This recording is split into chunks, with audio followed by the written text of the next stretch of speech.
Hello everyone, সকলকে welcome জানাইছো YouTube channel career আসামলৈ। আজিৰ ভিডিঅ'টিত আমাৰ APSC আন্ডাৰত যি ৰিসেন্টলি এনফোৰ্সমেন্ট ইন্সপেক্টৰ ভ্যাকেন্সি কাৰণে ৰিজাল্ট ঘোষণা কৰিছিল final result.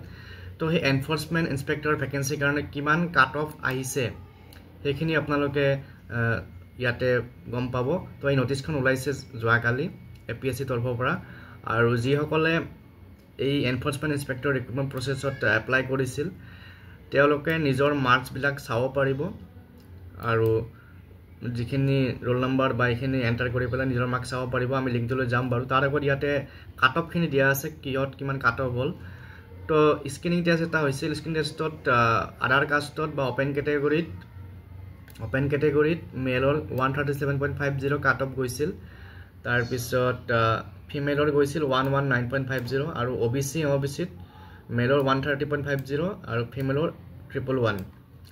T tribe and আদিবাসীত 108.50, SCত গৈছিল 120, ST প্লেনত 124, ST হিলছত 106, আৰু ফাইনেল সিলেকশ্যনত অপেন কেটেগৰীত গৈছিল 168 for male, 160 for female, OBC 155.50 আৰু ফিমেলৰ 140.00।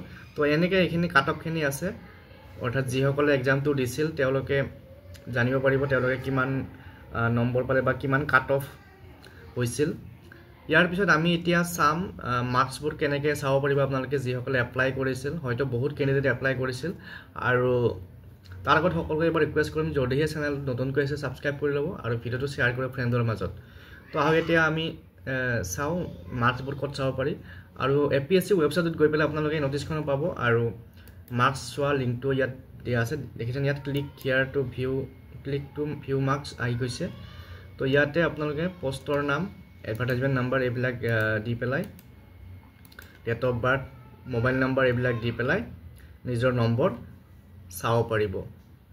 গতিকে আজিৰ এই ভিডিঅ'টিত এই আপডেটটো আপোনালোকৰ লগত শ্বেয়াৰ কৰিলোঁ, আৰু এনেকুৱা ধৰণৰ APSCৰ লগত APSC ৰিক্ৰুটমেণ্ট ৰিলেটেড বা যিকোনো আমাৰ ষ্টেট গভৰ্ণমেণ্টৰ বা চেণ্ট্ৰেল গভৰ্ণমেণ্টৰ ৰিক্ৰুটমেণ্ট প্ৰচেছ লৈ পেলাই মই ভিডিঅ' আপডেট দি থাকিম।